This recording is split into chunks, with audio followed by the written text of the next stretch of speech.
메디컬TV 주치의 박신희입니다.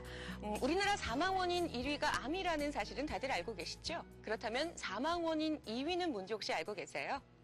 네, 바로 뇌졸중입니다. 그런데요, 이 뇌졸중의 경우는 후유증과 합병증의 위험이 무척 큰데다가 재발의 확률도 높기 때문에 그 무엇보다도 조기 치료와 예방이 중요하다고 하는데요. 그래서 오늘 메디컬TV 주치의에서는요, 우리의 삶의 질을 크게 떨어뜨릴 수 있는 이 뇌졸중의 원인과 예방법에 대해서 자세히 알아보도록 하겠습니다. 오늘도 좋은 내용 많이 준비했으니까요, 끝까지 저희와 함께해 주시길 바라고요. 자, 그럼 오늘의 주제 화면으로 먼저 만나볼게요. 갑작스럽게 뇌가 망가져 제 기능을 하지 못한다는 뜻의 뇌졸중.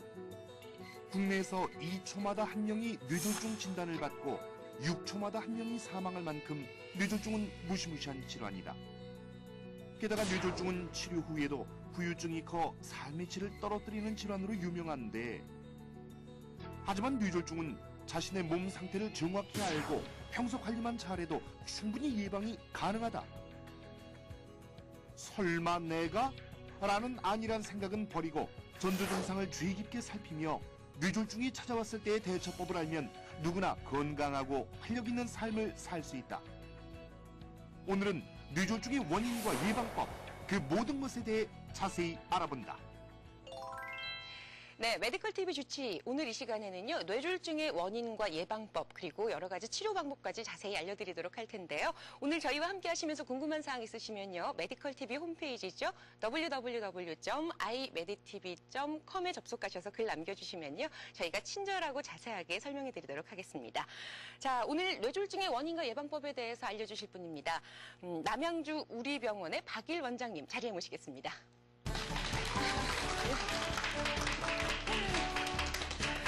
네, 안녕하세요, 원장님. 네, 안녕하세요. 네, 우리가 주변에서 보면은요, 이 뇌졸중으로 쓰러졌다는 분들의 얘기를 심심찮게 들을 수가 있는데요. 근데 대부분 보면 평상시에는 너무나 건강했다, 이런 얘기를 자주 듣거든요. 뇌졸중은 특별히 뭐 어떤 전조 증상이 없는 건가요? 환자분들이 네.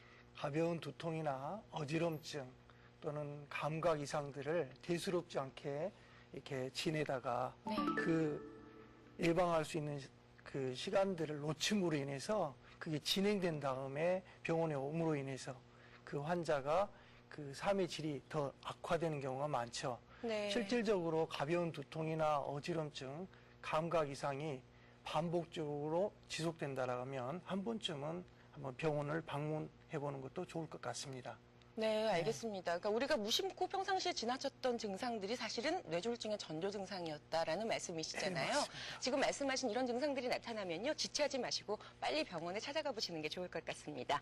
자, 원장님, 오늘 뇌졸중의 원인과 예방법에 대해서 좋은 말씀 많이 해주실 거죠? 네. 네, 그럼 네. 부탁드릴게요. 네, 감사합니다. 네, 1부 강의 시작하겠습니다.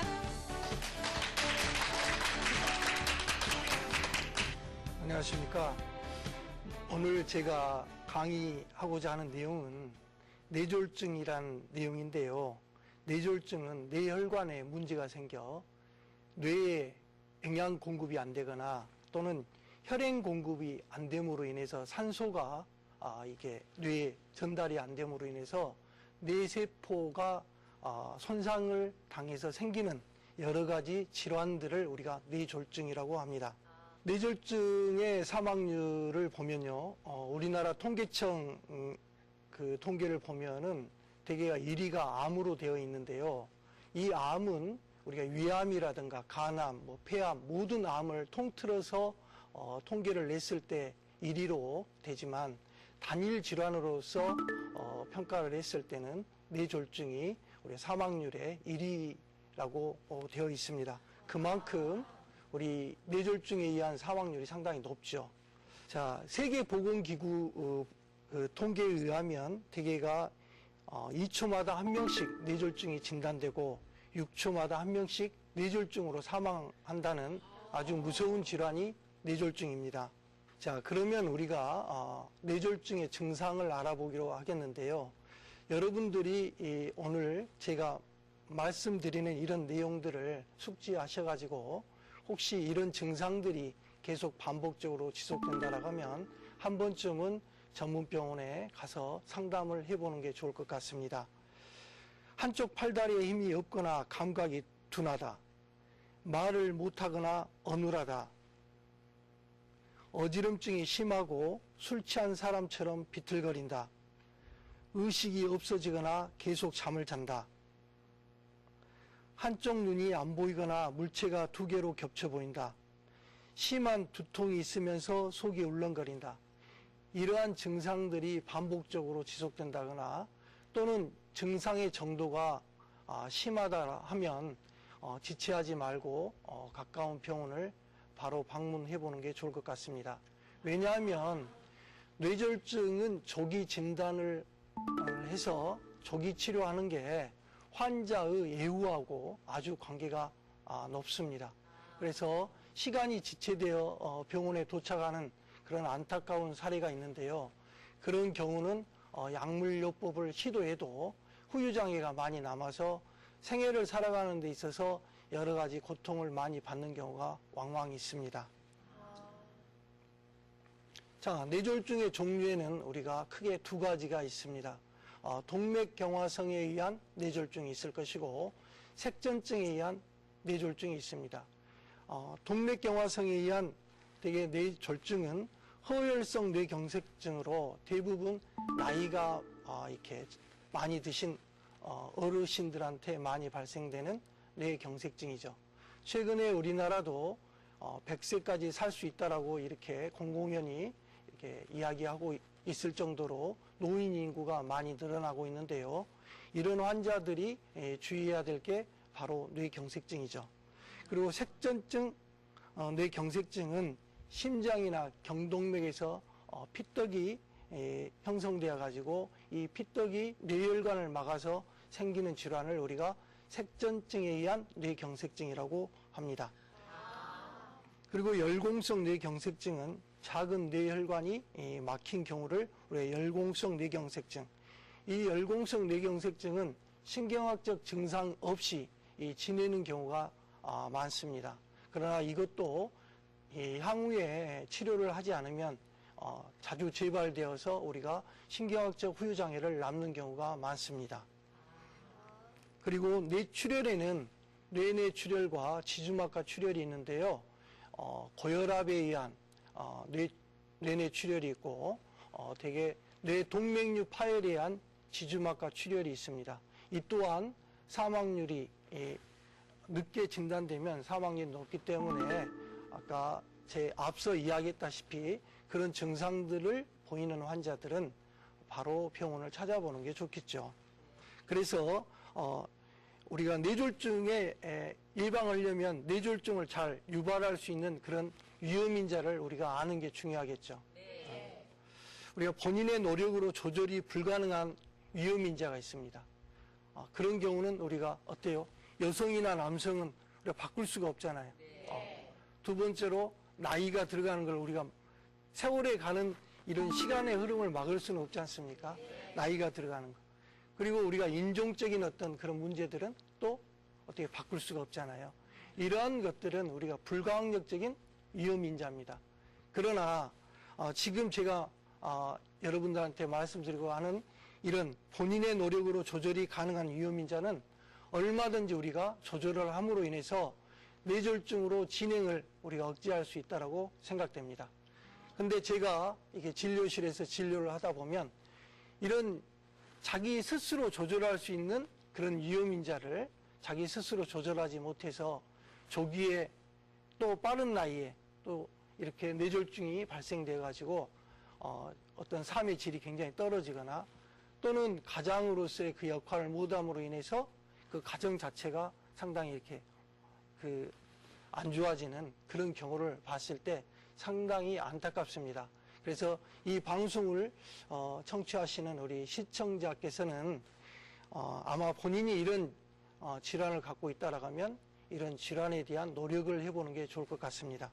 자, 고혈압이나 당뇨병, 심장병, 고지혈증 또는 흡연, 음주, 비만 등은 우리가 조절할 수 있는 위험인자입니다.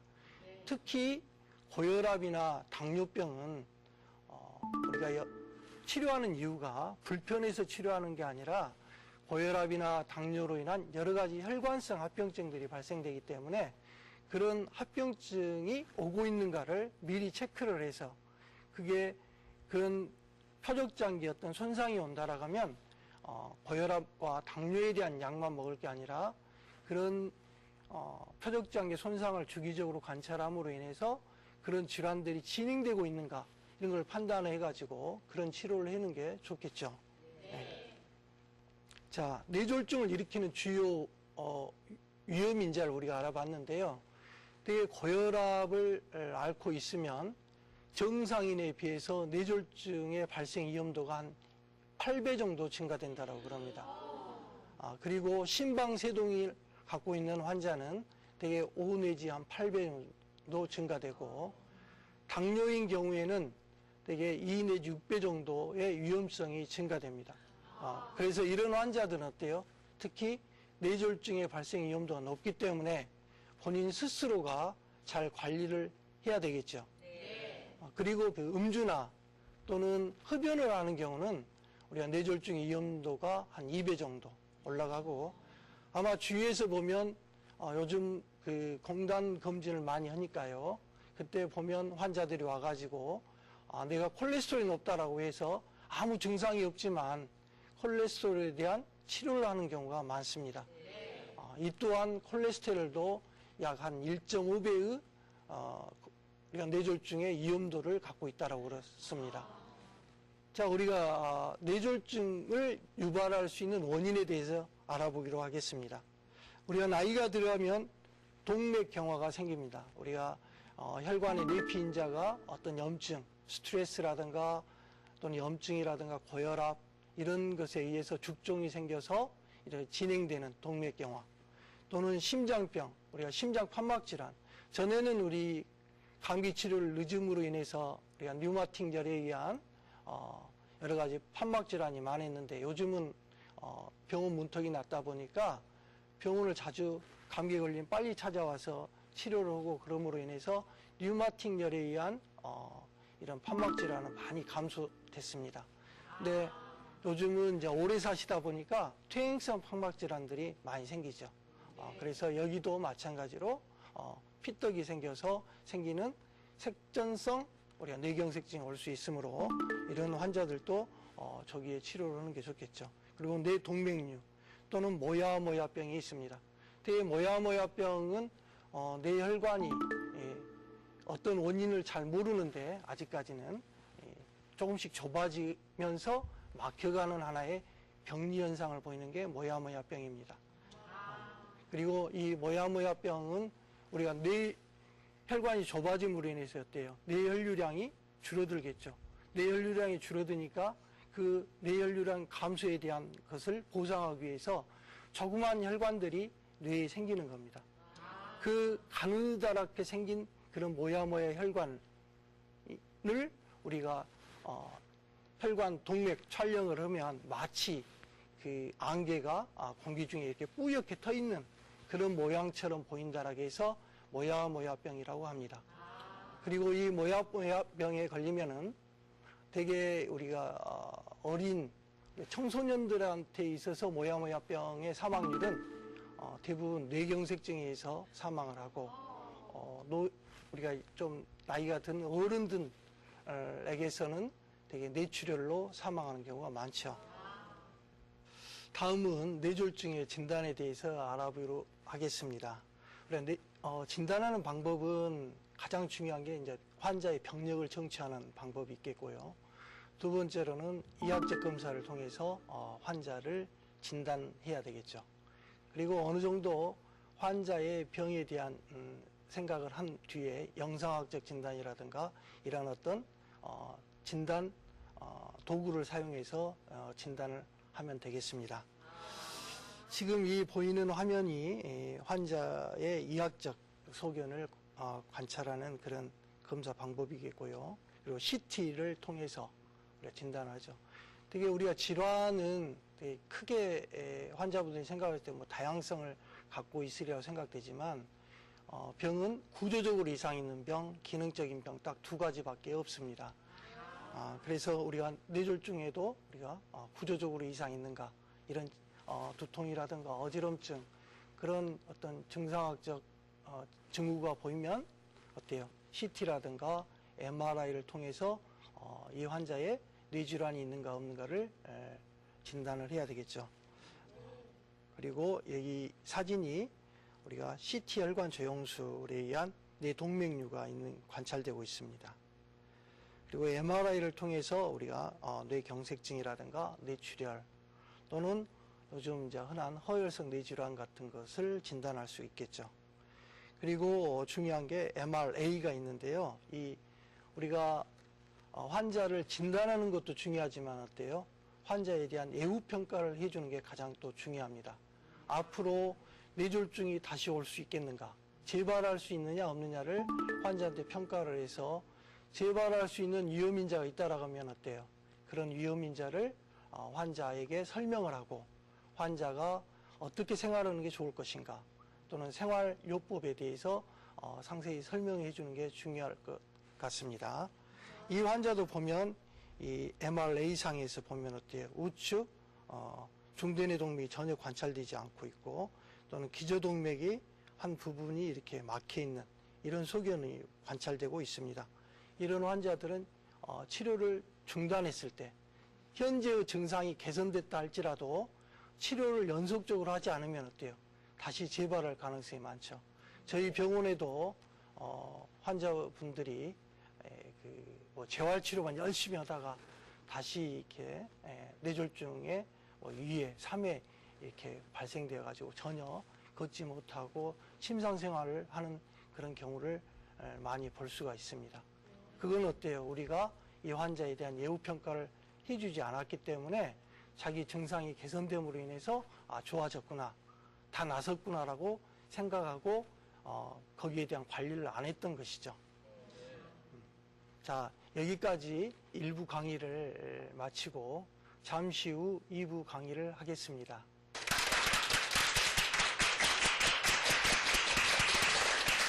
네, 원장님 지금 좋은 말씀 많이 해주셨는데요. 뇌졸중의 원인이나 예방법에 대해서 말씀을 쭉 해주셨는데 이런 뇌졸중이 혹시 계절적인 영향도 받을 수 있는지 궁금해하실 것 같아요. 맞습니다. 지금 겨울인데요. 네. 겨울철에 뇌졸중의 발생 위험도가 훨씬 더 증가되죠. 우리가 날씨가 춥다 보니까 혈관이 수축하고 그러기 때문에 뇌혈관 질환들이 많이 발생하죠. 그러니까 밖에 나가실 때 따뜻한 입고 간다든가 또는 아침 일찍 운동을 하는 것을 좀 삼가하는 것도 중요하겠죠. 네, 그럼 갑자기 기온이 크게 떨어지거나 이러면 목도리나 방한용 모자 같은 걸 쓰는 것도 도움이 될 것 같아요. 그렇습니다. 네, 알겠습니다. 그리고요, 또 오늘 방송을 쭉 보시고 말씀을 들으시면서 아마 많은 분들이 혹시 나도 뇌졸중이 아닐까라고 걱정하시는 분들이 계실 것 같아요. 네. 저희가 집에서 간단하게 해볼 수 있는 자가진단법 같은 게 있나요? 네, 맞습니다. 지금부터 제가 뇌졸중이 발생할 수 있는 그런 자가진단법에 대해서 제가 설명하겠습니다. 네. 아마 여러분들도 한번 같이 본인이 스스로 한번 계산을 해보시고 제가 한번 물어볼 테니까 거기에 대해서 한번 말씀을 해주시기 바랍니다. 네. 지금 보면 이 화면을 보면은 우리가 조부모, 부모 중에 뇌졸중인 사람이 있다. 거기에 예, 아니요를 여러분들이 계산을 해보십시오. 네. 그리고 50살 이상이다. 담배를 피운다. 술을 좋아한다. 네. 짠 음식을 즐겨 먹는다. 지방이 많은 식품을 즐겨 먹는다. 밤중에 추운 화장실에 가는 일이 많다. 과로 수면 부족으로 스트레스가 많이 쌓였다. 혀가 굳어지고 현기증이 일어난 적이 있다. 손발이 저리고 눈이 침침한 일이 있다. 비만이다. 고혈압이 있다. 당뇨병이 있다. 고지혈증이 있다. 안제검사를 받은 일이 없다. 네. 이 15개 항목 중에서 본인이 6개 항목 이상이라고 생각되신 분 한번 손을 들어보십시오. 다행히 아무도 없으세요. 그게 이제 여기서 대개가 6개에서 한 10개 정도 항목 내에 들어가면 되게 뇌졸중을 한 번쯤은 의심을 위험인자가 내가 많다 또는 뇌졸중을 한 번쯤 의심해봐야 되겠고요. 11개 항목 이상이다라고 하면 한번 전문병원에 가서 혹시 자기가 뇌졸중과 연관성이 있는가 한번 진찰을 해보는 것도 중요하지 않을까 하는 생각이 듭니다. 네, 지금 말씀 들으신 것처럼요, 6개 이상에 해당되시는 분들은 반드시 전문의를 찾아가시는 게 좋을 것 같습니다. 사실 우리가 사람을 의심하는 건 되게 나쁜 습관이지만요, 건강을 의심하고 염려하는 건 또 좋은 방법 중에 하나인 것 같거든요. 네, 그럼 지금부터는요, 원장님께 이 뇌졸중의 사례들과 치료 방법에 대해서 자세히 알아보도록 하겠습니다. 원장님, 좋은 말씀 부탁드릴게요. 네.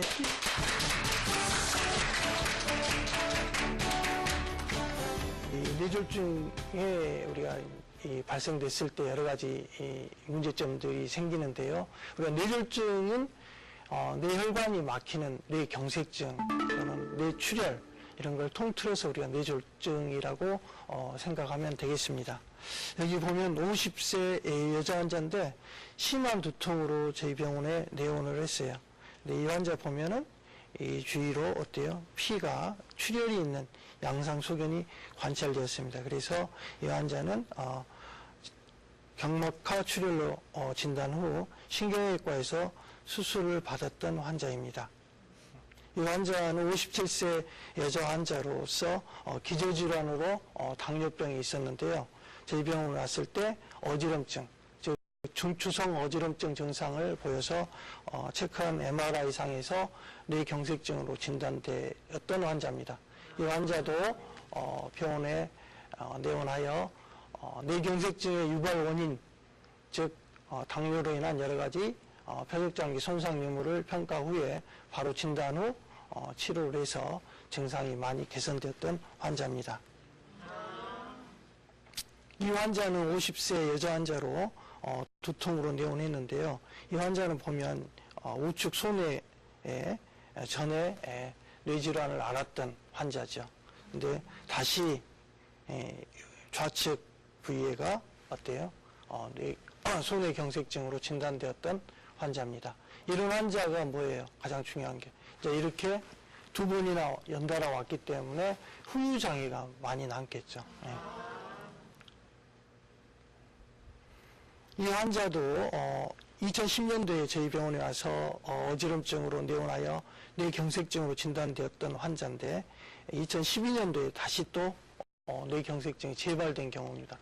이 환자도 처음 뇌경색증으로 진단되어 치료 후에 증상이 개선되니까 또 양약은 오래 먹으면 안 된다 뭐 이런 어떤 잘못된 어떤 선입견 때문에 약을 드시지 않고 계시다가 다시 재발되었던 환자입니다.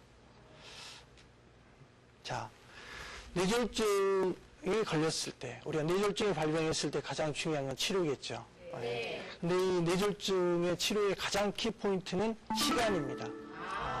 그래서 뇌졸중에 진단되었으면 병원에 최소한 6시간 이내에 병원에 도착한 경우에는 뇌졸중으로 인한 후유장애가 거의 남지 않은 경우가 많은데요. 6시간이 넘으면은 우리가 뇌세포의 손상이 회복 불능 상태가 되어서 치료를 해도 후유장애가 많이 남아서 그 환자의 일상 생활에 어때요? 장애가 많이 발생되겠죠. 그래서 가장 중요한 게 빠른 시간에 정확한 진단하는 게 중요합니다. 그리고 민간요법으로 시간을 허비하지 않아야 된다. 특히 주위에 아마 우리나라 인구수가 5천만 명이면 그 5천만 명 모두가 다 의사라고 생각할 정도로 자기 나름대로의 그 의술을 다 이렇게 갖고 있습니다. 그래서 아마 이렇게 해라 저렇게 해라 하는 경우가 많은데요. 그러는 경우는 오히려 환자를 도와주는 게 아니라 오히려 환자로 하여금 더 장애를 더 많이 남게 함으로 인해서 아마 그런 예를 들어서 그런 증상이 있다라고 하면 바로 병원으로 모시는 게 좋을 것 같습니다. 그리고 또 뇌졸중의 치료에 가장 또 중요한 하나의 목표가 재발 방지하는 거죠. 아까 앞서 우리가 정리해서 보았다시피 2회, 3회 이렇게 발생된다라면 어때요? 환자가 어떤 장애로서 뭐 편마비가 생긴다든가 언어 장애가 우리 몸에서 중요하지 않는 장기는 아무것도 없습니다. 아마 그 하나하나의 장기의 모든 그 우리 몸에서 가장 중요하기 때문에 그런 장애가 남는다면 그 사람이 살아가는 데 있어서 일상생활이 굉장히 불편해지겠죠. 그래서 재발 방지하는 게 중요합니다. 그리고 후유장애를 최소화하기 위해서 바로 재활치료, 재활의학과 선생님과 같이 협진을 해서 뇌졸중 재발 방지를 위한 치료를 해야 되겠고, 두 번째로는 재활의학과 협진을 해서 후유장애를 최소화하기 위한 치료를 병행해야 되겠죠. 자, 뇌졸중의 치료 방법은 동시다발적으로 빨리 진행돼야 합니다.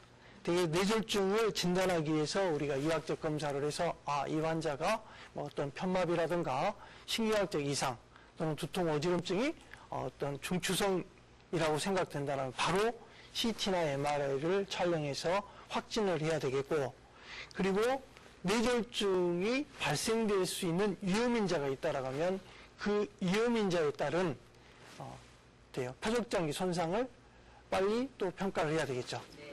그래서 이 환자가 어떤 상태라는 걸 알고 바로 약물요법을 해야 됩니다.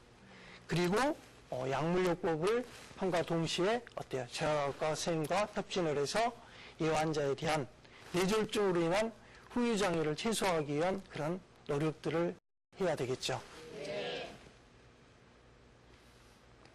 자, 이 증례는 뇌졸중 환자에 있어서 혈전, 색진증, 뇌경색증 환자에서 혈전용해제 투여 후에 다시 혈관이 관해되는 그런 양상을 보여주고 있습니다. 그리고 우리가 뇌졸중의 치료 중에서 또 중요한 게 아까 후유장애를 최소화하기 위한 재활치료가 중요합니다. 아마 우리 환자들, 제가 이렇게 치료했던 환자들 중 대부분은 보면 이 증상이 개선이 되면 바로 후유장애가 좀 남아있는데도 불구하고 바로 직업 전선에 이렇게 뛰어드는 경우가 많은데요. 실질적으로 그런 환자들을 보면 좀 안타까울 때가 많습니다. 왜냐하면 이 재활치료라는 게 이미 뇌세포의 신경손상이 굳어버린 다음에 재활치료를 했을 때는 별 의미가 없습니다. 그래서 뇌졸중의 치료의 가장 효과적인 시간은 대개가 우리가 뇌졸중이 발병되고 나서 1년 이내가 재활치료의 가장 좋은 시기라고 생각하시면 됩니다. 그건 왜 그러냐면 되게 신경회복이 되지 한 3 내지 6개월 내에 가장 많이 일어나고 9 내지 12개월까지도 완만한 회복을 보일 수 있다고 그래요. 그래서 1년 이내가 우리가 재활치료를 하는 데 있어서 가장 중요하지 않을까 하는 생각이 듭니다. 1년 뒤에 다시 본인이 후유장애가 있다라고 해서 재활치료 그때 해야 되겠다 하면 어때요? 그때는 이미 늦어지고 뇌 손상이 이미 진행되어 있는 상태이기 때문에 별 효과가 없겠죠. 그래서 가능한 한 빠른 시기에 재활치료를 같이 해서 관절의 구축을 예방하는 게 중요하겠습니다. 그래서 재활치료의 목적은 뭐냐? 합병증을 예방하고 기능적인 어떤 재활로 환자가 일상생활하는 데 있어서 문제점이 없도록 하는 게 중요하겠죠.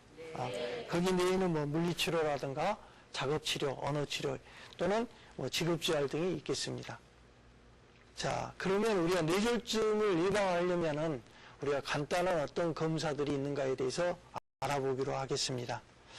여기 보면 뇌혈류 검사라는 게 있는데, 이건 뇌혈류 검사는 초음파를 통해서 뇌혈관의 혈류 속도를 측정함으로써 뇌혈관의 협착 정도라든가 또는 어떤 색전증을 간접적으로 진단할 수 있는 방법입니다.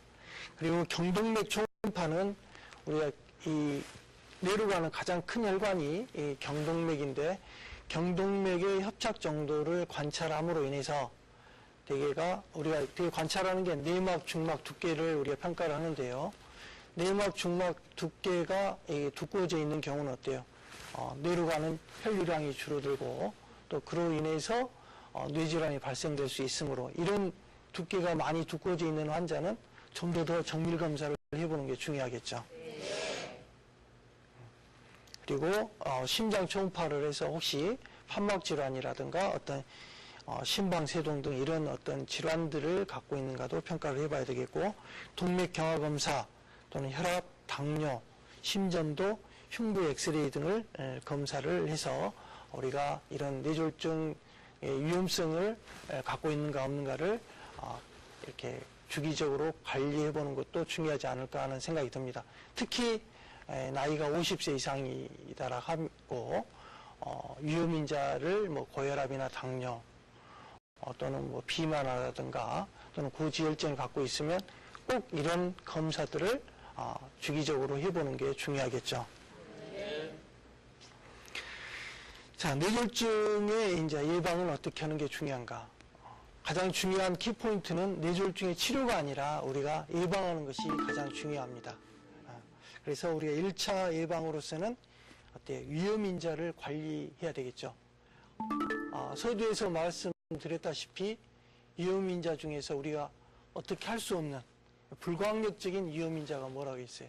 그러니까 성별, 나이가 들어가는 것 또는 인종 등은 우리가 어떻게 할 수가 없습니다. 우리가 황인종이고 한국 사람이란 것을 내가 어떻게 화장을 한다라고 해서 미국 사람, 뭐 서양인으로 만들 수는 없지 않습니까? 이런 어떤 위험인자를 우리가 불가항력적인 위험인자고, 우리가 이제 치료할 수 있는 위험인자는 어때요? 우리가 고혈압이라든가 당뇨병 또는 고지혈증, 뭐 심장질환, 이러한 질환들은 충분히 치료할 수 있고 관리할 수 있는 병이라고 생각되어집니다. 그러니까 이런 질환들을 갖고 있는 분들은 어때요? 자기가 잘 관리를 함으로 인해서 내가 왜 이 질환에 걸렸을까라고 자포자기하고 또는 거기에 대해서 자기가 좀 불행하다라고 생각하기보다는 그런 질환을 갖고 있는 것을 긍정적으로 생각하고 내가 이 질환을 잘 관리한다라면 어때요? 건강한 사람보다는 훨씬 더 건강하게 사실 수도 있습니다. 그리고 이제 예방적인 어떤 약물이 필요하다라면 그런 예방적인 약물을 복용해 보는 게 또 좋을 것 같고요. 그리고 일과성 뇌허혈성 질환이 왔을 때도 정확한 진단과 치료가 중요합니다. 일관성 뇌허혈성 질환은 이론적으로는 되게 치료를 하지 않았을 때 5% 이내에서 한 달 이내에 뇌경색증으로 진행한다라고 되어 있고 12% 이내에서는 1년 이내에 뇌경색증이 올 수 있다라고 되어 있어요. 그리고 20% 이내에서는 2년 이내에 우리가 뇌경색증이 발생할 수 있다고 되어 있습니다. 그러니까 이런 환자들은 어때요? 자기 관리를 특히 더 잘해야 되겠죠. 네. 그리고 우리가 2차 예방으로서 재발 방지를 하기 위해서 어때요? 이제 원인 질환에 대한 그런 질환들을 자기가 잘 알아야 되겠죠.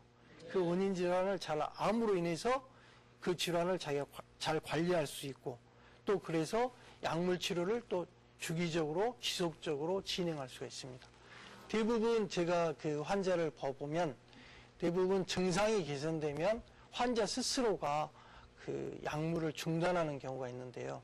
그런 경우에 있어서 오히려 병의 진행이 훨씬 더 빨리 진행되어 있는 경우를 관찰할 수가 있습니다.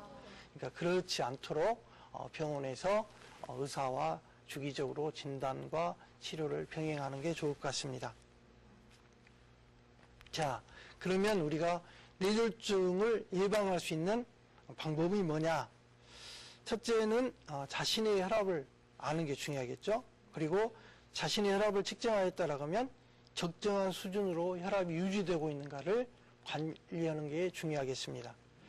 두 번째로는 혈당을 관리를 해야 되겠죠. 세 번째로는 고지혈증을 치료해야 되겠고, 그리고 흡연자들은 담배를 어때요? 끊는 게 중요하겠죠. 그리고 다섯 번째로는 우리가 미용을 위해서가 아니라 건강을 위해서 비만하다면 체중을 줄여야 되겠죠. 그리고 매일 30분 이상의 적절한 운동을 하는 게 좋겠습니다. 그리고 술은 되게 우리가 남자는 하루에 2잔 정도, 여자는 하루에 1잔 정도의 술을 마시는 게 좋을 것 같습니다. 그리고 소금 섭취를 줄이고 과일과 채소를 충분히 섭취하는 것도 질환을 예방할 수 있다 하겠습니다. 그리고 부정맥과 심장 질환에 대한 치료를 지속적으로 병행해야 되겠죠. 그리고 뇌졸중 증상을 숙지하고 있다가 이러한 증상이 지속된다라고 하면 바로 병원에 방문을 해서 조기 진단하는 게 중요하다고 생각되어집니다. 자, 지금까지 여러분들한테 제가 강의를 했었는데요. 뇌졸중의 최선의 치료는 바로 예방입니다. 그래서 여러분들이 아까 제가 이야기했다시피 뇌졸중을 유발할 수 있는 위험인자가 뭐냐? 그 중에서 나이가 들어가니까 그다음에 고혈압, 당뇨, 고지혈증, 술, 담배 또는 스트레스, 비만, 혈관염 이러한 질환들을 갖고 계신다라고 하면 그 질환에 대한 관리를 잘 하는 게 뇌졸중을 예방할 수 있겠죠. 그리고 두 번째로는 우리가 어때요? 생활하는 데 있어서 즐겁게 생활을 해야 되겠고 또 어때요? 운동도 적절한 운동을 꾸준히 해야 되겠죠. 그리고 세 번째로는 그 아까 제가 말씀드렸던 그런 위험인자에 대한 약물 치료를 중단하지 않고 지속적으로 관리하는 게 좋을 것 같습니다. 그리고 네 번째로는 생활요법으로서 금연이나 절주를 시행하는 것도 좋을 것 같고 그리고 자가진단을 해서 또는 이런 위험인자 갖고 계신 분들이 아마 자가진단을 해서 이런 증상들이 반복된다라고 하면 뇌졸중을 어때요? 조기에 진단하는 것도 이런 뇌졸중의 진행을 막을 수 있는 최선의 방법이지 않을까 하는 생각이 듭니다. 자, 감사합니다.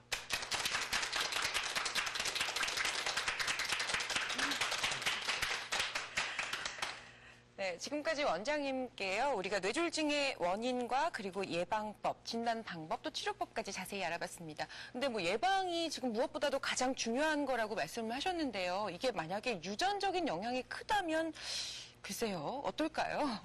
항상 그 네. 유전적 요인은 어떤 질환이든지 배제할 수 없는 부분입니다. 네. 예를 들어서 우리나라 사람이 대개가 위암 환자가 많았었는데요. 요즘은 대장암 환자들도 많이 늘어가죠. 네. 근데 유전적이라고 하면 아마 대장암보다는 위암이 계속 월등히 많아야 되는데 오히려 대장암 환자가 많이 늘어난다는 것은 우리가 생활하는 그런 후천적 요인이 훨씬 더 많이 관여를 하고 있다라고 생각하시면 되겠습니다. 그래서 네. 우리가 우리가 아까 이야기했잖아요. 위험인자 중에서 성별 또는 우리가 인종 이건 네. 바꿀 수 없잖아요. 그러니까 이런 것은 왜 내가 이 한국인으로 태어났을까? 우리 한국인의 많은 이런 질환들이 걸릴 수 있는 그런 위험인자를 갖고 있을까라고 걱정하기보다는 후천적인 인자를 우리가 어떻게 잘 관리한다라면 그 질환에 노출될 가능성이 낮아지겠죠. 네, 알겠습니다. 그러니까 유전적인 영향도 무시할 수 없지만요. 네. 그래도 계속 오늘 강의 내내 강조를 해주신 것처럼 역시 생활 습관이 가장 중요한 예방이다라는 말씀이신 것 같습니다. 자, 그럼 지금부터는요, 뇌졸중에 대해서 궁금한 시민 여러분들의 궁금증을 알아보도록 하겠습니다. 자, 뇌졸중에 대한 궁금증 베스트 3를 보고요, 원장님께서 자세히 답변해 주시면 되거든요. 자, 그럼 뇌졸중, 그것이 궁금하다 베스트 3. 그 3위부터 화면으로 만나볼게요.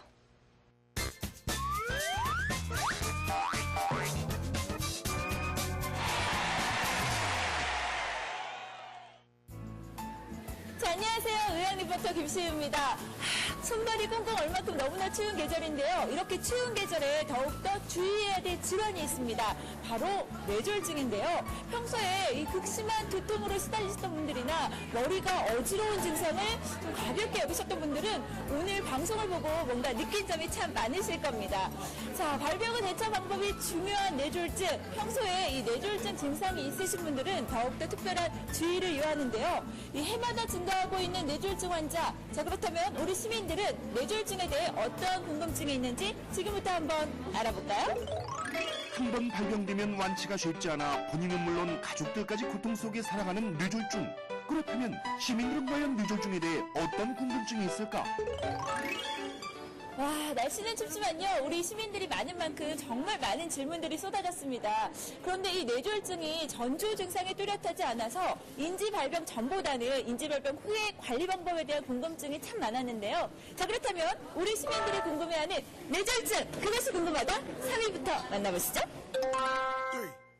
자, 뇌졸중. 그것이 궁금하다. 3위는 나이나 젊은 사람은 뇌졸중을 걱정할 필요가 없나요? 네, 이 아이나 젊은 사람은 뇌졸중을 걱정할 필요가 없다. 아무래도 노인성 질환에 가까울 것 같다는 생각이 들긴 한데 어떤가요? 네, 맞습니다. 아이나 젊은 사람들에 있어서 뇌졸중의 발생 위험도는 노인층이나 나이 드신 분에 비해서 훨씬 낮기 때문에 크게 네. 걱정할 필요는 없겠죠. 네. 그러나 요즘은 어때요? 패스트푸드라든가 네. 요즘 애들이 뭐 컴퓨터요. 운동보다는 컴퓨터를 많이 하고 네. 또는 비만하고 또는 과도한 스트레스를 받거나 이러면은 또 젊은 애들한테 있어서도 뇌졸중이 발생할 수 있으므로 이런 아이가 있다라면 어때요? 우리가 좀 더 적극적으로 활동을 하게끔 하고 스트레스를 풀게끔 해주고 이런 것들이 또 어린이에서 발생할 수 있는 이런 질환들을 예방할 수 있다고 생각하겠습니다. 특히 또 어린이에서 유전적인 모야모야병도 있을 수 있으므로 네. 지속적인 어떤 두통이나 반복적인 어떤 어지럼증 이런 게 있다라고 하면 한 번쯤 병원에 가서 진단을 해보는 것도 중요하겠죠. 네, 알겠습니다. 자, 그럼 뇌졸중 그것이 궁금하다 베스트 3 2위는 어떤 질문일까요? 화면으로 만나볼게요. 3, 4, 4. 그렇다면 뇌졸중 그것이 궁금하다. 2위는 두통과 어지럼증이 있으면 반드시 뇌졸중에 걸리나요? 네, 이 두통과 어지럼증이 있으면 반드시 뇌졸중이다. 어떨까요? 네. 두통과 어지럼증은 뇌졸중의 하나의 증상입니다. 네. 그러나 두통의 90%는 뇌질환과 전혀 관계가 없습니다. 아, 네. 그리고 우리가 어지럼증도 되게 중추성 어지럼증을 제외한 말초성 어지럼증이나 비회전성 어지럼증이 있기 때문에 꼭 굳이 어지럽다, 두통이 있다라고 해서 뇌졸중이라고 생각해서는 안 되죠. 네. 그러나 두통과 어지럼증이 있으면서 우리가 중추성 질환을 의심할 수 있는 어떤 신경학적 소견, 즉 말이 어눌하다든가 또는 편마비가 있다든가 또는 시야 장애가 있다든가 이런 신경학적 증상을 동반되면 이런 뇌졸중을 생각해 볼 수도 있겠죠. 네, 알겠습니다. 그러니까 이 두통이나 어지럼증은 뇌졸중의 증상이지 모든 두통과 어지럼증이 뇌졸중은 아니라고 하니까요. 너무 과한 걱정은 안 하셔도 될 것 네, 같습니다. 맞습니다. 네, 그럼 뇌졸중 그것이 궁금하다 베스트 3 1위 질문 화면으로 볼게요. 3, 4, 4. 자, 뇌졸중 그것이 궁금하다. 대망의 1위는 뇌졸중으로 인한 신체 마비는 회복되지 않나요? 네, 이 뇌졸중으로 인한 신체 마비는 회복이 되지 않는다. 이거 참 많이들 궁금해하실 것 같아요. 뇌졸중으로 인한 신체 마비는 회복되지 않는다는 것은 틀린 말입니다. 네. 대부분 뇌졸중을 조기에 진단하고 조기에 치료하면 아까 제가 이야기했다시피 후유장애가 최소화될 수 있죠. 네. 그리고 최근에 이제 치료는 뇌졸중을 치료하면서 병행적으로 우리가 재활 치료도 같이 하기 때문에 후유장애를 최소화하고 또 뇌혈류의 그 흐름을 개선시켜주는 그런 좋은 약들이 있음으로 인해서 그런 질환들이 남길 수 있는 그런 후유장애를 최소화할 수 있겠죠. 그래서 제가 앞서 이야기했다시피 뇌졸중의 치료는 예방입니다. 예방. 그래서 그런 질환들을 갖고 있는 사람들이 아마 예방적 치료를 한다면 뇌졸중으로 진행하지도 않을 것이고 또는 뇌졸중으로 인한 신체 마비도 최소화되지 않을까 하는 생각이 듭니다. 네, 알겠습니다. 그러니까 평상시에 예방을 하는데 꼭 힘쓰시고요. 그리고 혹시 발병을 하신다면 빠른 시간 안에 적절한 치료를 받으시면 이 뇌졸중 걱정 안 하셔도 될 것 같습니다. 네, 맞습니다. 네. 네, 원장님 오늘 저희들에게 이 뇌졸중에 대해서 많은 말씀해 주셨는데요. 마지막으로 시청자 여러분들께 당부하고 싶으신 말씀 있으면 한마디 해주세요. 네. 뇌졸중은 치료가 중요한 게 아니라 예방이 중요하므로 위험인자를 갖고 있는 분들이 계신다라고 하면 그 위험인자에 대한 관리가 중요하다고 생각됩니다. 그래서 그 위험인자를 관리를 잘 함으로 인해서 병의 진행을 막을 수 있지 않을까 하는 생각이 드네요. 그리고 항상 행복하고 또 즐거운 생활을 한다라고 하면 아마 이런 질환들도 예방할 수 있지 않을까 하는 생각이 듭니다. 네, 알겠습니다. 긍정적인 마음으로 또 규칙적인 생활 습관을 가지신다면 우리 뇌졸중은 정말 걱정하지 않으셔도 될 것 같다는 생각 오늘 많이 해봅니다. 네, 오늘 좋은 말씀 해주셔서 너무나 감사드리고요. 오늘 저희에게 좋은 말씀 해주신 분은요. 남양주 우리병원의 박일 원장님이셨습니다. 감사합니다.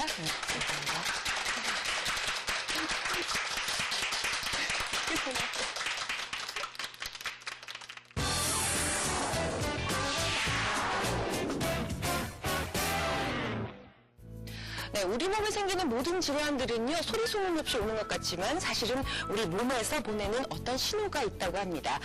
그렇기 때문에요, 아주 가벼운 신호라도 그냥 무시하지 마시고요. 혹시 내 몸에 어떤 이상이 생긴 건 아닐까라는 의심을 해볼 필요가 있을 것 같은데요. 사실 너무 지나치지만 않다면 우리 건강에 대한 의심과 염려는 이 행복한 노후를 보장하는 어떤 지름길이 아닐까라는 생각을 해봅니다. 자, 메디컬 TV 주치 오늘 저희가 준비한 순서는 여기까지고요. 저희는 다음 시간에 또 찾아뵙겠습니다. 감사합니다.